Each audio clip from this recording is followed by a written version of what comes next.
الساعه 3 وربع الفجر. كل حاجه كانت هاديه، الطريق شبه فاضي، العربيه ماشيه بسرعه قانونيه، ومفيش مطر ومفيش ضباب، وكمان مفيش اعطال ميكانيكيه. وبعد ثواني حصلت الكارثه. التحقيقات قالت ان السواق ما كانش سكران، وكمان ما كانش ماسك الموبايل، لكنه دخل في حاجه اسمها المايكرو سليب. مخه فيها قرر انه ينام وعينيه لسه مفتحه. الغريب ان معظم الناس فاكره ان الحكايه دي سببها قله النوم وبس، لكن الحقيقه اعقد من كده بكتير قوي، لان في حاجه تانية بتعيد ضبط الساعه اللي جوه مخك كل يوم من غير ما تحس. الحاجه دي موجوده في بيتك وفي شغل وفي كل شارع بتمشي فيه. الحاجه دي اسمها الضوء. في سنة 1879 توماس إديسون نجح في تطوير المصباح الكهربائي التجاري، والناس وقتها احتفلت لأنها أخيرا قدرت تهزم الضلمة. لكن محدش وقتها كان عارف إن الإنسان وهو بيهزم الضلمة كان بيعلن تجربة جديدة على نفسه. تخيل معايا، لمدة مئات الآلاف من السنين كان في قانون واحد بس: الشمس تطلع نصحى، الشمس تغيب ننام. جسم الإنسان اتطور على الإيقاع ده آلاف السنين، وإحنا بنتبرمج على حركة الشمس. وفجأة في أقل من 200 سنة بقينا نقدر نحول الليل لنور بضغطة مفتاح واحد بس. بالنسبة للتكنولوجيا فده انتصار، لكن بالنسبة للمخ فدي معضلة.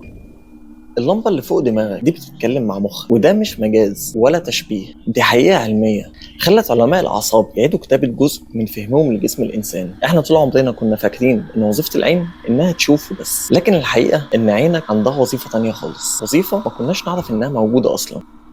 في التسعينات كان في علماء بيعملوا تجارب على حيوانات تقريبا فقدت قدرتها على انها تشوف. المفروض انها ما بقتش تعرف تفرق ما بين الليل والنهار، لكن حصل العكس. كل يوم وفي نفس التوقيت تقريبا كانت اجسامهم بتتصرف كانها لسه شايفه الشمس. ومن هنا بدأ اللغز. لو العين ما بقتش شايفه، مين بيبلغ المخ ان ده النهار وده الليل؟ في الاول افتكروا ان في خطأ في التجارب، قاموا كرروا التجارب تاني، برضه نفس النتيجه. غيروا الطريقه اللي بيعملوا بيها التجارب، برضه نفس النتيجه. كل مره كان في دليل بيقول ان في حاجه جوه العين احنا لسه ما شفناهاش ولسه ما نعرفش عنها حاجه. ومع بدايه الالفينات وبالتحديد سنه 2002، وبعد اكتر من 100 سنه من توماس اديسون والمصباح الكهربائي، بدات الصوره توضح شويه. العلماء اكتشفوا نوع خاص من خلايا شبكيه، خلايا مش مهمتها انها تشوف ولا تميز الالوان ولا تقرا كتاب ولا تعرف ده وش مين وده قفا مين. الخلايا دي اسمها IBRGCS. الغريب بقى انها كانت موجوده في عين الانسان طول الوقت، لكن محدش كان فاهم وظيفتها هي ايه. والاغرب ان الخلايا دي فيها صبغه اسمها مينالوبسين، صبغه حساسه جدا للضوء، وبالاخص الضوء اللي فيه موجات زرقاء. لكن هنا بقى الصدمه الحقيقيه، الخلايا دي مش بتبعت المعلومات لمركز الابصار في المخ زي باقي